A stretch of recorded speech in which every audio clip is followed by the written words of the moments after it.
Jesus' name. We thank you for Anita Family Sunday. Holy Spirit, you are the teacher. We pray that this morning you will teach us yourself in the name of Jesus. You will take that which belongs to Christ and reveal it unto us yourself in the name of Jesus. Both the hearer and the speaker, O Lord, let us be this place blessed in the name of Jesus. And let there be transformations in our lives and homes in the name of Jesus.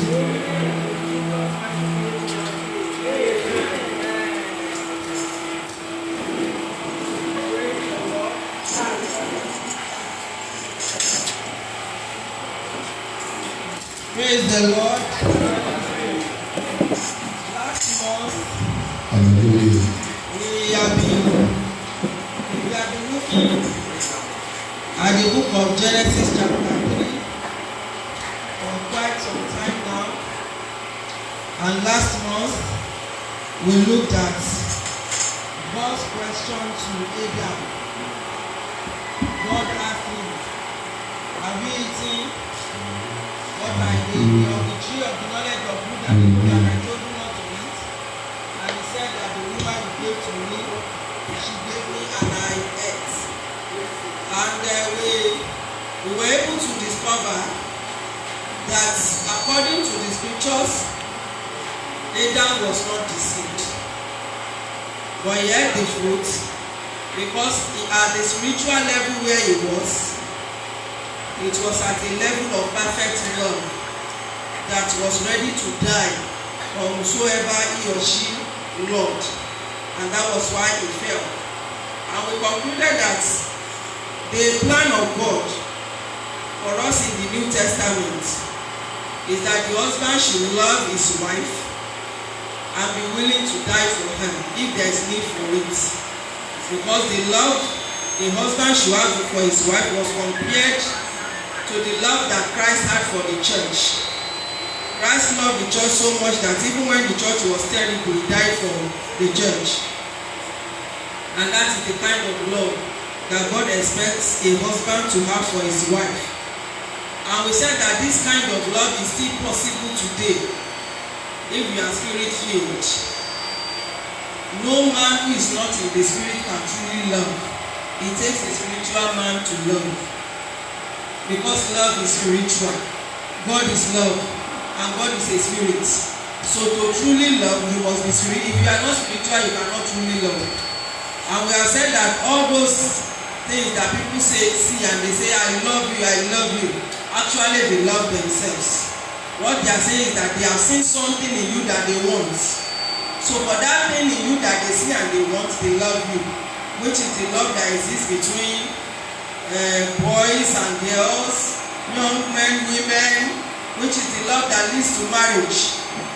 Because at the carnal level, at the physical level, every human being is more interested in himself than in others.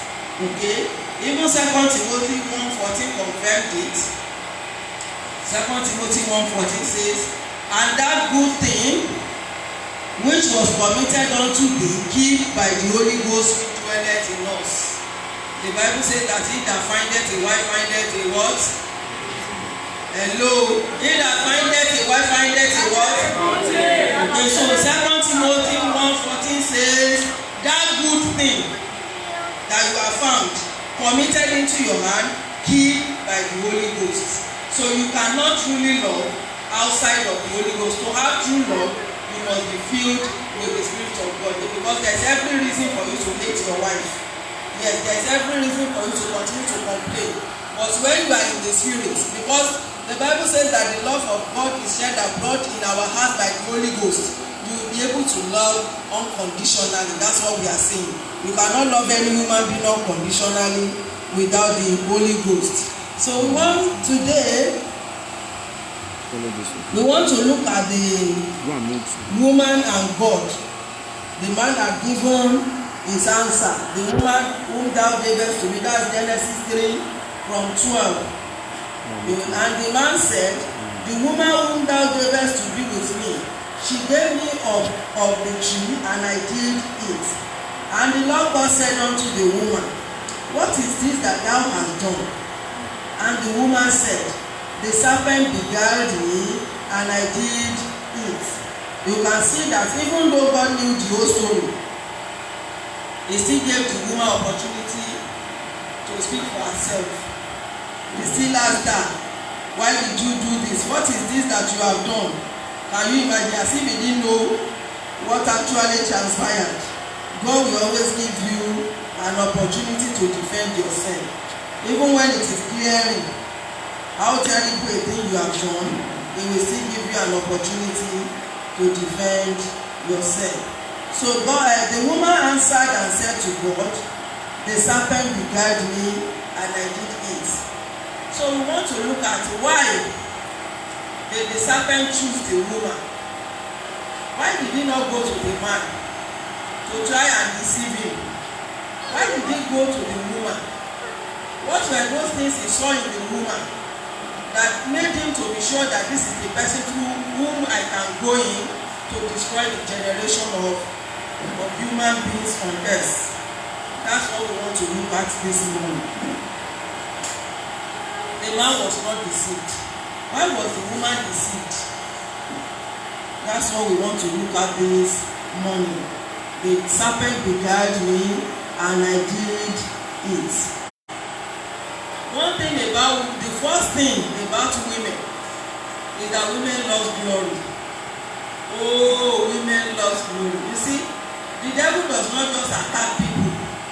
Before he will attack anybody, he will stand aside and watch the person to see your area of weakness. Okay? When he's able to see your area of weakness, then he will come in through that weakness. Now, being spiritual does not mean that you don't have weaknesses. Let us be clear about that. That somebody is spiritual does not mean that the person does not have weaknesses. Okay? Some people will just leave the church. If you ask them, they will say, the pastor did this, the pastor's wife did that, one of the choir did this, the head usher did that. Being spiritual does not mean absence of weaknesses at all. It only means that the Holy Spirit in you, if you are baptized in the Holy Ghost, can help you to rule over that weakness. Let's put it that way. The Holy Spirit can help you to rule over that weakness. That's why the fruit of the Spirit contains self-control. If the moment you give your life to Jesus and you are baptized in the Holy Ghost, you become a perfect being. Then there's no need for self-control in the fruit of the Spirit. That there is self-control in the fruit of the Spirit means that you still need to personally put your body under. God said, I put my body under. There is a work to still be done. So being spiritual does not mean absence of weaknesses. Okay? So the devil stood aside and looked at these two people that were on earth. Who can I go into to destroy this race? These things all human that God created, that he has made in his own glory, that he has made in his own image, that he has given dominion to. And then he saw that this woman has a weakness. She loves glory. And women love glory. Oh no. Anywhere you see us, you see glory. Yes. That's why the Bible says that okay. We come to that. We love glory. That's why we wear shiny clothes. You see, that's why we wear sequins. That's why we wear stones. That's why we want to wear the best clothes in any gathering. That's why a woman can go and borrow to just buy clothes to impress people where she's going. That's why we can wear 12 inches. Okay? We love glory. We love shiny things. We love, just mention it. We love things that are settled, glorious things, beautiful things. It's not that this woman loved glory. I don't know what Eve was doing in the garden that the serpent saw that made him to see that this woman loves glory. So he went to her and he asked. And he told her, after the woman said, no, God said we can eat all the trees. The only one we should not eat is the tree of knowledge of good. And he said, when you eat it, you will not die. You will be like God.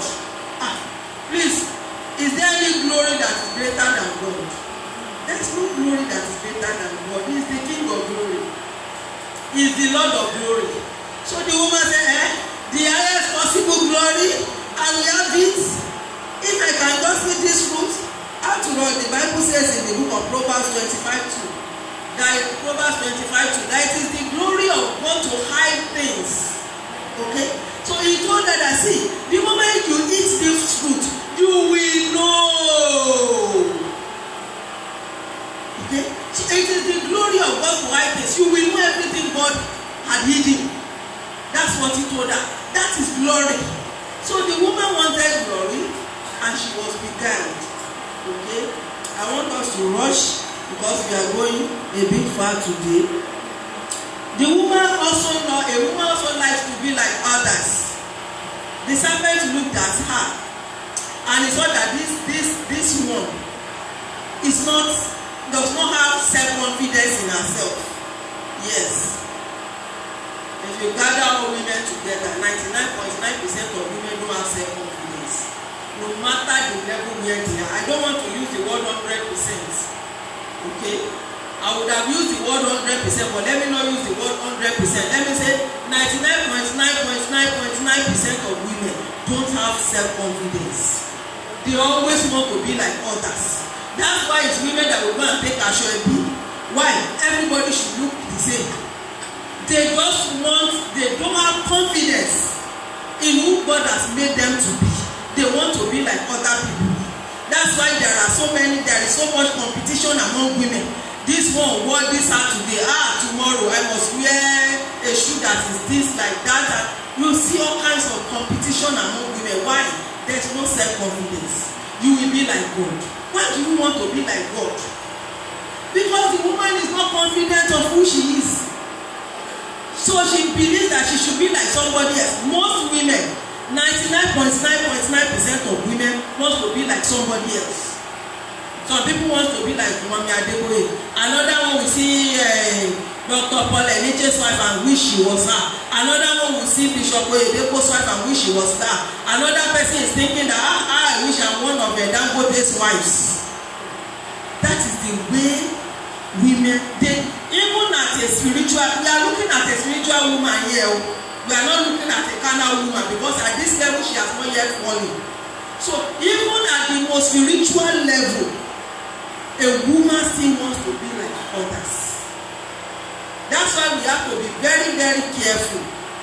The moment you begin to feel discontent with who you are or where you are, I'm not saying that you want to improve on yourself. I'm saying you are wishing you are somebody else. You begin to envy somebody else. Put a break. There's nobody on this earth that is worth envying. Everybody have battles that they are fighting. You cannot wear another person's shoe. God knows what you can bear. That's why He has made you who you are. That person you want to be like, if you get into a shoe, you will break. God knows that you don't have capacity to be that person. That's why He didn't make you that person. Why do you want to be like somebody else? Just the promise of you will be like God, and that was all. She fell. Okay? Women also love to focus on non-essentials. Women love to focus on non-essentials. Somebody came and began to talk to me about food. Is that the reason why she was in the garden? Was she in the garden because of food? No wonder they have condemned women to the kitchen. They say you should be cooking. And because you fell because of food.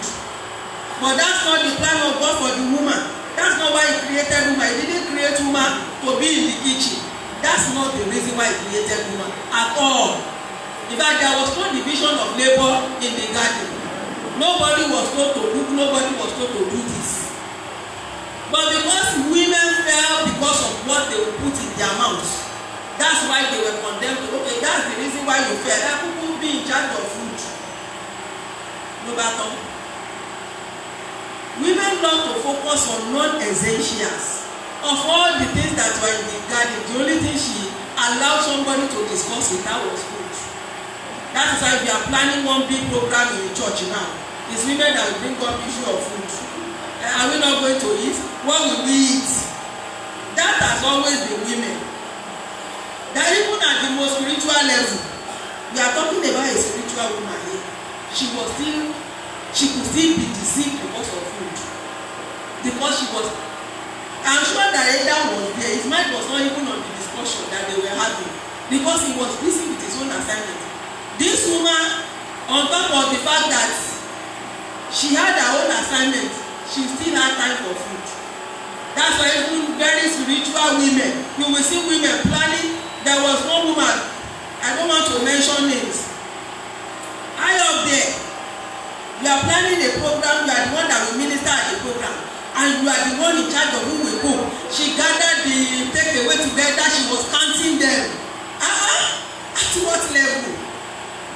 We love to focus on non-essentials. Okay? Women also are adventurers. We love to try new things. Women love to try new things. Yes. Women love to try new things. That's why you have a lot of nakedness in the world today. Women love to try new things. Okay, is it, are they now dressing naked? Let me try it. Ordinarily, your sense should tell you that you don't need to be naked. But because it is something new, they are looking, let us also try it. What are they wearing at bomb shot? I must also wear. It's women that are always looking for what is new. What is new, especially in the fashion world. They want to know what is new. What are they wearing now? Which one is the latest jewelry? Which one is the latest this? Which one is the... They love to try new things. So the serpent saw that, this woman would like to try something new. Let me go to her. And that was how he went to her. Okay? Women also fall for promises. He studied her. He studied the woman. This one will fall for a promise. Because she fell for a promise. When you eat it, you will be like God. It's a promise. And that's why many teenage girls' lives have been destroyed because of promises. The boy will come and say, don't worry, I will marry you. We are going to travel, and before you know it, you open your laps. You carry pregnancy, you go and abort. Another one will come. You will think that the girl would have learned from that one. No. Another one will come with promises and she will fall again. She will rise up. Another one will come with promises and she will fall again. Why? Women love promises. You don't need to give them that thing. Just promise them that you want to give them, and that is all. So she fell for the promise that she will be able to be like God. Okay? So these are just... If there is a place we want us to dwell today, that's why I'm trying to rush this. Okay? So women also, he also noticed that women love to interact with and listen to their surroundings. Women interact with and listen to their surroundings. I'm saying all these things so that the men, you will know the weakness of your woman, no matter how spiritual she is, and you'll be able to help her. When you know that this is the way a woman is, once you see her tending towards that line, you will be able to caution and control. That's why we are saying all these things. Women love to interact with their surroundings. So if you are a man, you are always moody. You don't talk at home. You are just giving the devil opportunity to discuss with your wife. Because she wants to talk. She wants to discuss. Alright, I am tired because when you are coming home, you pocket your tiredness. That is the truth too. Because she wants to talk. And if you don't talk, she will look for something or someone or somebody to talk to. It's only women you will see talking to themselves. If a woman does not have anybody to talk to, she might begin to talk to herself. Tomorrow I should be able to. She's not talking to anybody because she has to talk. And there is a reason why she must talk. Because that is her purpose in life. But we'll get there. Okay? So she loves to interact with her surrounding, mix with her surrounding. You don't just bring a woman somewhere and say, no, don't talk to anybody. Stay on your own. No, you cannot interact with anybody. You cannot. It does not work that way with a woman. It doesn't work that way with a woman. Any woman you see that is not interacting with her surrounding is abnormal. That is the simple truth. And you need to start watching her so that it won't be that she has fallen into depression. That is the simple truth. Once a woman is not depressed, she interacts with her surrounding. It's just automatic. I'm not talking about those who go about gossiping. That's not what I'm saying. She must have somebody she's talking to around her. That's a woman for you. Then women love to be the center of attention and attraction. That's another thing that the serpent noticed. Women love to be the center of attention and attraction. That is a woman for you. Everybody must be attracted to her. Everybody must give attention to her. If you want to make a woman stay, just tell her you are beautiful today. Oh, that is what she will be remembering. If you see this woman smiling without anything to smile at, she's remembering what the person said. You are beautiful today. She loves to be the center of attention. That is why when we have church program, women will look for how they can, be the center of attraction in that program. Okay, we might come and say, please, the way the women fellowship we want to minister to the glory of God. It is not to the glory of God. We want to be the center of attention. That is woman for you. Yes, a woman would rather share the glory with God than to stay out of line with of God's way. That's women. If you are not careful in the church, a woman will hijack any program from you. It's as simple as that. No matter how spiritual that program is in the beginning like this, let women come in and you are in trouble. Before you know it, they begin to bring all kinds of introduction. We are going to sing, we want to sing. All of us will wear black and white, so we are going to sing. The women will sing today. Tomorrow we say, you see, that program, so that it will be more glorious, so that it will be more beautiful. Let us take Asoebi top, only the top, with white top. Next month, you see, last month was so glorious when we wore the Asoebi top. Why don't we wear up and down Asoebi? In fact, it will be so beautiful and glorious. We steal the glory from God. That is women for you. Anywhere there will be glory, a woman wants to take out of it. That is as simple as that. That's what we are doing. And we think we are saying, you see, my Guru said something. He said, you might do something good, but that thing might still be wrong. It is a good thing, but it is not right. For example, if you are to go to Songwater now, let's say you want to go and collect something there in Songwater. That was the instruction. Let's now say you now go to Iyanopaja. On the way to Iyanopaja, you suffered. You were inside go down. You were inside go slow. You were sweating. You were good, but eventually you arrived at Iyanopaja. At least you have left your house. Please, at least you have left your house. To get to Iyanopaja, you have left your house. Getting to Iyanopaja, have you fulfilled the purpose? No, because the purpose is at Sango. Many times we do things that are good. But Saul said, I brought those sheep so that we can use them to sacrifice for you. Sacrifice is a good thing now. Is it not good to sacrifice? But God said, but that is not the instruction. I didn't ask you for a sacrifice. All I asked for is obedience. All I asked for is destroy everything. I didn't say bring anything for sacrifice. So it is possible to do something good, and before God, let me tell you, if God gives you an assignment, maybe God said you will go to so village and evangelize the place for him, and you now stay in Lagos State, you do evangelism, you were performing miracles all over the place, your names are in the papers, on the TVs. When you get to heaven, you are failed. Before God, you are a failure. Why? Because what you did is not what he asked you to do. What he planned for you and purpose for you is to go and preach in Umualeru village. Now you are preaching in Lagos, souls are saved. It doesn't matter that souls are saved. That's why he said that at the end of time, some will come to him and say, Lord, in your name, we perform miracles in your name. He didn't say they did not do it in his name. He didn't even say that the miracles did not happen. He said that I don't know you. You are workers of iniquity. Those miracles are not the iniquity. Doing what God did not ask you to do is the iniquity.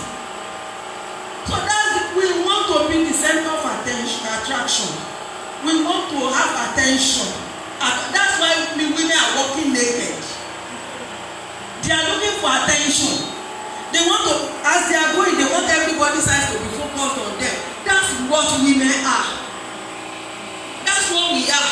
That's why we have to be very, very careful, especially in the church of God. Before we as women will come up to say we have a program, let us look critically at this. Who is going to take the glory? Every segment of the program we want to do, we must look at it critically. It is to whose glory? It is to whose glory? At the end of the day, people begin to compete among themselves. Our province must be the best. No, this region must be the best. And then they begin to do all kinds of things to be the best. Is it really still to the glory of God or to the glory of man? And then when they say, so region performed best today, they did the best, we come back in the 90s in the Redeemed Christian Church of God at the convention. Every state, in those days they were using states, they didn't use provinces. Okay? Every state used to sing. Choir from each state will sing. And at the end of the service of song, they will give a cup. They will give cups out to those who win. Okay? First, second, third. They used to do that. It became highly competitive. You see people weeping afterwards. Why? Because their state didn't come first. Should the church of God be like that? It shouldn't be like that. We are not meant to be competing. We are not competing with anybody in this race. I'm not saying that we women we should not sing. That's not what but let it not be as competition. Let us not go out of our way to be better than others. Let us allow the Spirit of God to sing through us. If it is three women that will sing and the hand of God will come down, it's okay. It's not compulsory that we must have 10,000 women from our parish to prove that we have people, to show that we are much. All those things we are stealing the glory from God. And that is why we will see a powerful program we start. People will be giving testimonies. Gradually the testimonies will be dying down until it becomes ordinary program, no more testimonies. Why? The women have taken over. So God says, okay, let the women have the glory. Let me stand aside. Okay?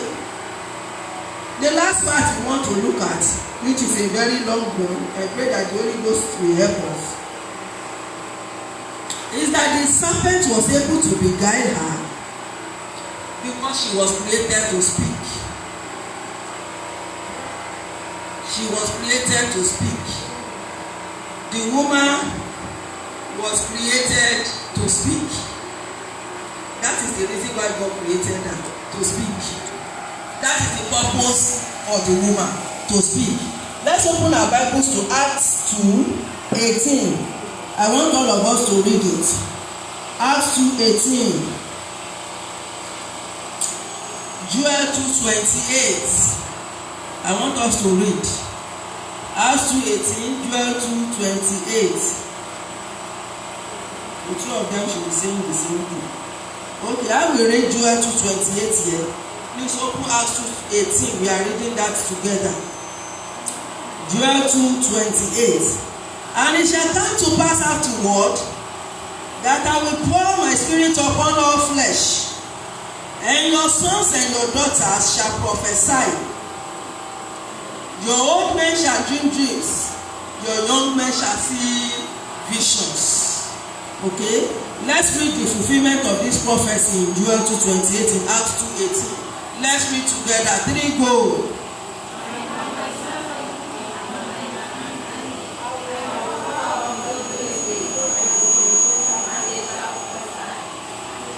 Who shall prophesy? Sir? No, read it the way it is written there. Who shall prophesy?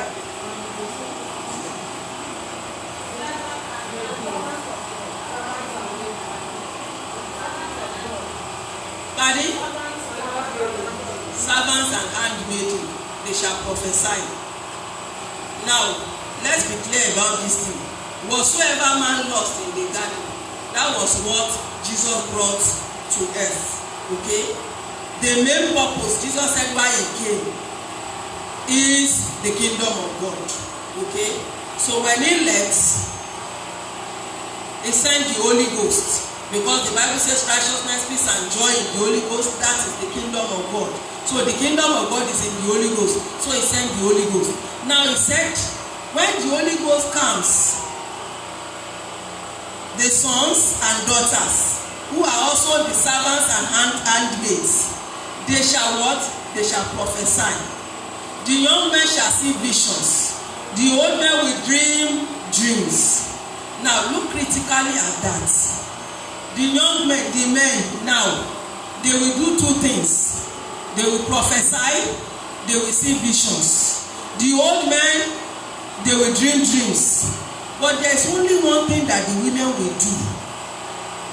And the only thing that the scripture says they will do is that they will. You read the passage now. What did the scripture say they will do? The women will prophesy. That's all. The only reason why God created the woman is to prophesy. That's all. That's all. The man is to see vision and to prophesy. Now it's a double major. And if you are a double major, you cannot be a specialist. Hello. Are we agreed that if you are a double major, you cannot be a specialist? Can you be a specialist if you are a double major? You cannot specialize if you are a double major. Unless you now want to take one of those two things and specialize in it. Now, God made the man double major. You will see vision, you will prophesy. Now, the woman is a specialist in what? Prophesying. That's all.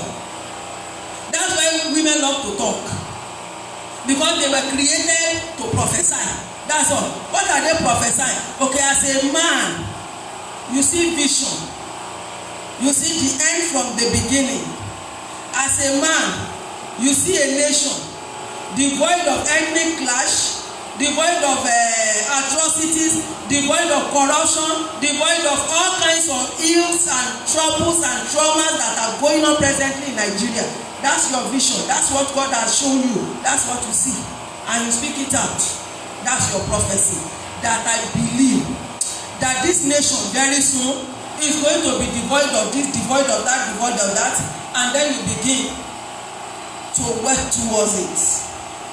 As a man, you will get discouraged along the way. Things will happen that will make you want to quit. The professor, the prophetess in your house is the one that will come and tell you, no, you can't give up. Is it because of this one that happened? No, don't forget what God said.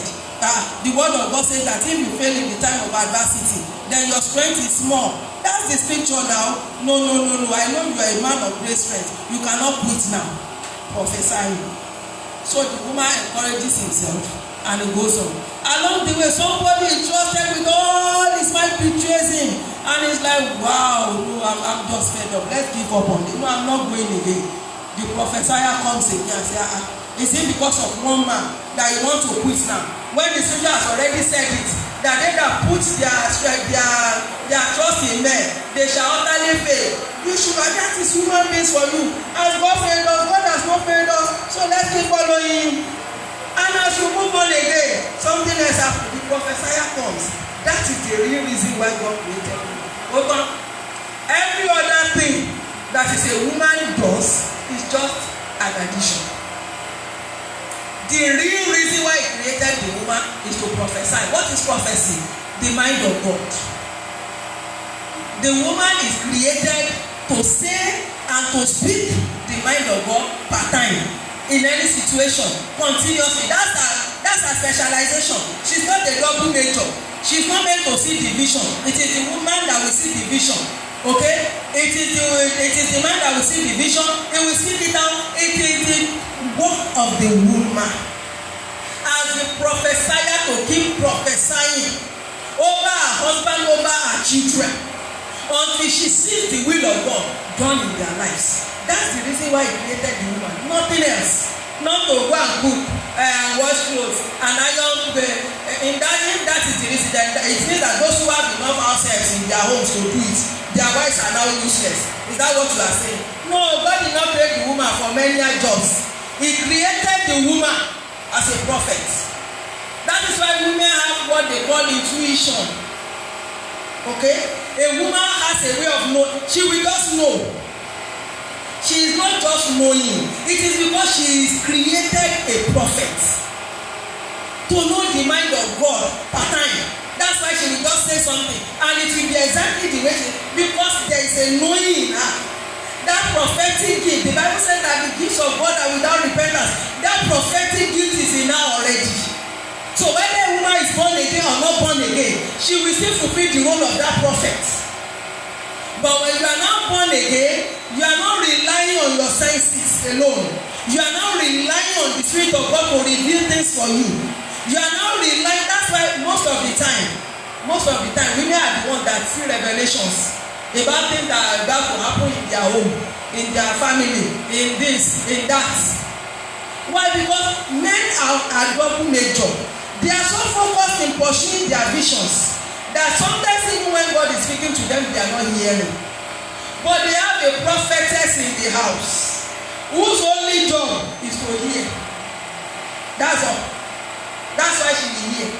So as a man, you don't have to be jealous of your wife. If she's the one that will say, I see this, I see that, don't be jealous. That's why God created her, to be there to prophesy for you, so that you will be able to fulfill your vision. Okay? If you look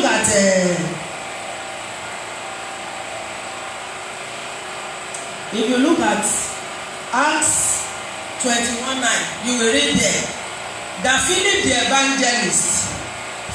evangelist had 4 daughters, and the 4 of them are prophetesses. All the 4 daughters were prophetesses. I used to wonder whenever I read that scripture that are there no more gifts in the apostle is there, teacher is there, this one is there, that all they do is, all the 4 of them, all they have is just prophecy, gift of prophecy. They are just prophetesses. They cannot be apostles. They cannot be this. They cannot be, because that is the purpose of God for a woman. Okay, let's quickly look at what are the jobs, or what does it mean to prophesy. Okay, let's quickly look at what it means to prophesy. 1 Corinthians 14:3 says, "But he that prophesies speaketh unto men to edification." A woman is to edify, lift up the spirits of her husband and those who are around her, and exhortation, okay, to encourage them, and comfort, to comfort them. That is prophesying for you. That's what prophecy does. It's not the Spirit of God. That's not what we are saying. When we say that a woman, the purpose of God for a woman is to prophesy, that's not what we are saying.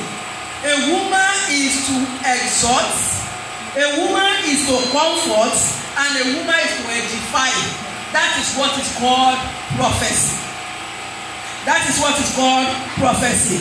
Now, if you look at 1 Corinthians 14:4, okay, it's still talking about exhortation. 1 Corinthians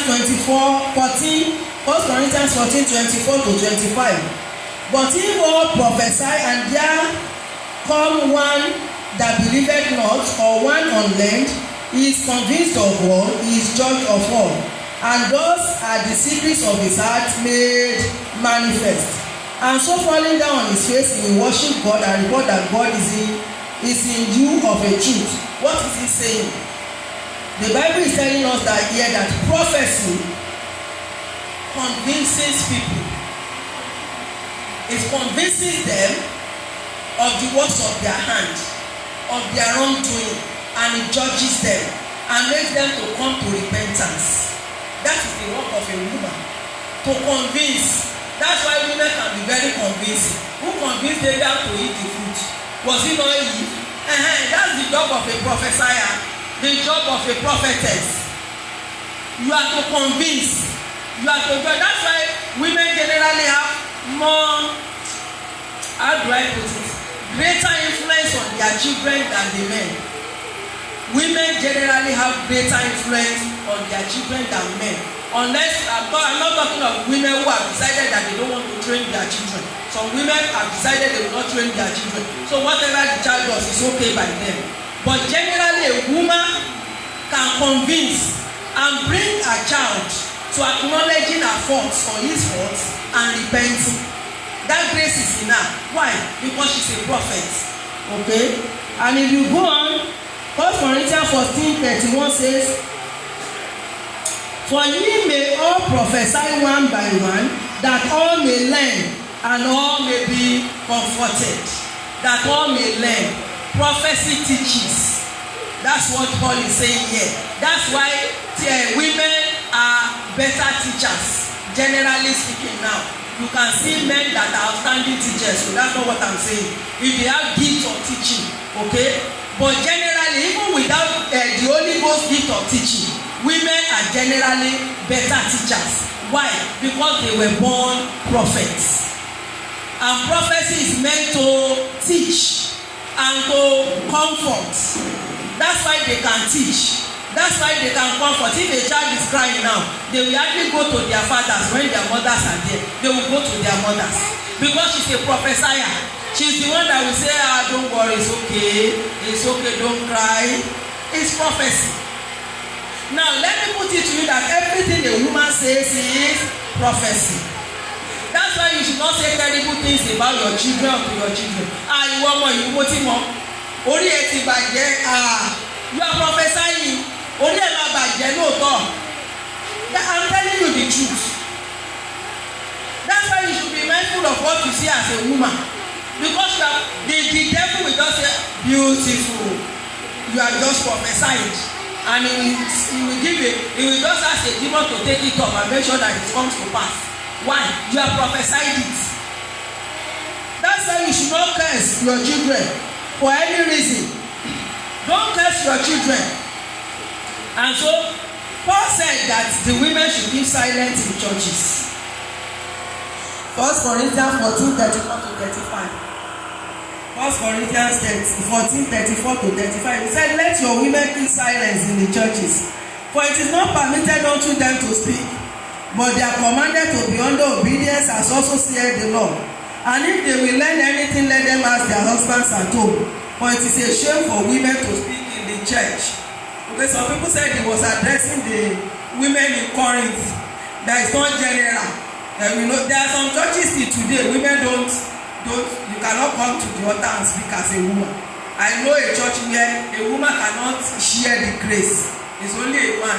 Even if the man there is a 2-year-old, as long as he can say the grace, then he is the one that will share the grace. Why? Because God said that women should not speak in the churches. Yes, don't speak. Woman, don't speak in church. If you don't have a prophecy, shut your mouth. Because when women speak, when they don't have a prophecy, it's always terrible. They always say things that will derail the church. It's as simple as that. Now, if you read that story of Acts 21, you will see that Paul was a visitor in the house of Philip for months. And it was at that time that they were telling us that the daughters of Philip were prophetesses. Paul did not go against them being prophetesses. He didn't say they were not meant to be prophetess. How can you be a prophetess without speaking? He has nothing against a woman prophesying. The only thing he said is that women should not speak. Because anytime women want to speak, they want to say something that will put them in the center. Something that will take the eyes off God and put the eyes on them. That's what they want to say. So he said, women, don't say anything in church. It's a shame for you to say something. When you say something now, at the end of the day, you will see the glory from God and everything will just end up in shame. Don't talk if you don't have a prophecy. That's what he's saying. But if you have a prophecy, you are free to talk as a woman. What is prophecy? Edification, exhortation, comfort, teaching. All of them based in the word of God. Because the Bible said that we should test our spirits. Everything you say must be based on the word of God. There's no way you will base whatever you are saying on the word of God and you will go wrong as a woman. Whether in the church or in the home, have a word in the word of God that corroborates what you are saying. I'm not saying twist the scripture, because women we can also be cunning. Don't twist the scripture. Just say what is there. Let us see it for ourselves. When women come with their own words, they scatter things. So he said, don't speak in the church, don't, just shut up. But if you have a prophecy, prophesy. So if you have a prophecy, please prophesy, women. Open your mouth and prophesy. But if you don't have a prophecy, if you don't have something that you have a biblical backing God for, shut up. Why? Because prophecy is the mind of God, and the mind of God has already been revealed in His word. So if you want to tell us something, bring a word from God. This is what God says in His word, this and this. And because of this thing that He has said in His word, I want to suggest that we will accept it. But don't come with your own word. Don't say, as I was thinking in the night, it just occurred to me that. Don't come and tell us what occurred to you as a woman. That's what Paul was saying, because we scatter things. Okay? Our time is up. Finally, let me say this. Finally, the Bible says, okay, he said in that 1 Corinthians 14, 32 to 33, he said, and the spirits of the prophets are subject to the prophets, and the spirits of the prophets are subject to the prophets. For God is not the author of confusion, but of peace, as in all churches of the saints. The spirit of the prophet is subject to the prophet. That's why Ephesians 5:22 to 24 says, wives, submit yourself. Because the spirit of the prophet is subject to the prophet. On your own. Submission is not something that somebody forces on you. If somebody forces you to submit, it is no longer submission. It is coercion. Submission is what you freely give. Okay, so in the New Testament, okay, in the Old Testament, God, it was a curse. Your husband shall rule over you. Ruling over it was a curse. In the New Testament, Jesus Christ has nailed the curse to his cross. We are no longer under the curse. Okay, so now in the New Testament, as a woman, a woman is to rule her spirit. As a prophet, your spirit is subject to you. On your own, submit to your husband. Exercise self-control over your spirit. That is the injunction in the New Testament. Let there be self-control over your spirit. The Bible says that he that ruleth his spirit is greater than he that taketh a city. So in the New Testament, the prophetess, the woman, is meant to rule her spirit. Your husband says, this is where we are going. You don't want to go there. I don't want us to go to that place, because if we go there, prophetess, you start prophesying. If we go through this road now, this is how it will be, this is how it will be. And your husband says, please stop this prophecy, shut up. That is where we are going. Okay, as a prophetess, you can rule over your spirit and say, even though your spirit is still against it, you can decide to keep quiet. That is submission. Okay, but if you now say, no, that is where we are going, you are not ruling your spirit. That means your spirit is not subject to you. And then if the man now say no, and he begins to drag you along, he has gone back to the era of the curse. He shall rule over you. That is what he is doing. So the spirit of the prophet is subject to the prophet. We have looked at a spiritual woman. This woman we have looked at is a spiritual woman. She's a prophetess. God created her to prophesy. I don't know why she and Adam were not talking. I don't know, maybe Adam did not share his vision. Maybe that was why she was not prophet. Because if she was prophesying to Adam's life, there's no way the snake would have come and beguiled her. But she was meant to talk. When the person she was meant to prophesy unto was not there, she began to talk to Satan. That's why Paul said, don't talk in the church. Don't talk. Shut up. If you don't have any prophecy to give, shut up. Don't say anything. Now she started talking to the snake, to the serpent, and this is where it has landed us. everything that is happening today. I watch a film sometimes ago. Every little thing that happen, if they fall down, they will say, it is him that caused this. It is Adam that made this to happen. If they are walking and they strike their leg again, they will say, it is him that caused this. It is Adam that, everything that is happening now, all the chaos all over the world, they are caused by Eve. Eve talking instead of prophesying. So men, please make the best use of the prophetesses in your homes. God has given you prophetesses, and women, please stop running about. If you go to prophets, the people you will see there most are women. Whereas God has made you prophetesses to prophesy over situations in your homes, in your lives, in your job, and decree what you want and keep decreeing until you see it happen. You are running about looking for one prophet up and down, and that is where they will now destroy your life. My life was nearly destroyed because I went to a prophet.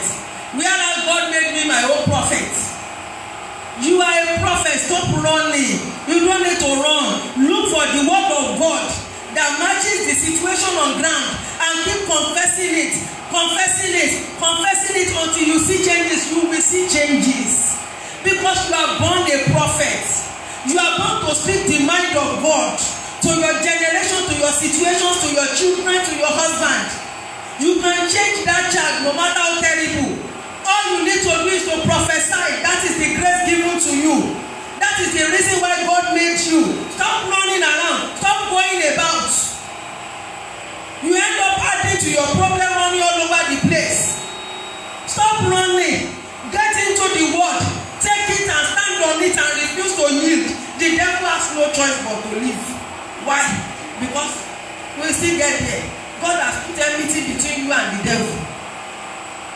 So whatever you want is what you will have. The devil cannot have anything from you unless you give him permission to take it. It's as simple as that, as a woman. So we are going to stand up to our feet.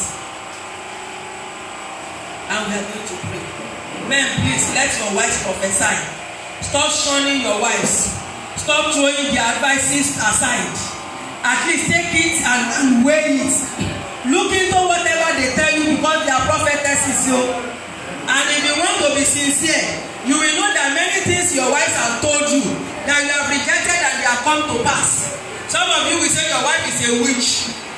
Some of you will say she has a bad mouth. She does not have a bad mouth. She's not a witch. It's because she was created as a prophetess. That is the purpose of God for her life. Open your mouth as a woman and say, Father, help me from today to fulfill purpose. The purpose of a prophetess that will speak your words, your mind into the life of my husband, my children, my generation, and I will see your will being done in their lives on earth. Give me that grace. Open your mouth as a man and tell God that, Father, the prophetess that you have placed in my home, please open her heart to hear from you. Give her the grace to receive from you and to give it to us. Be the one speaking to her. Don't let the devil hijack her ministry from her. Don't let the devil hijack her prophecy from her. Open your mouth and pray. Open your mouth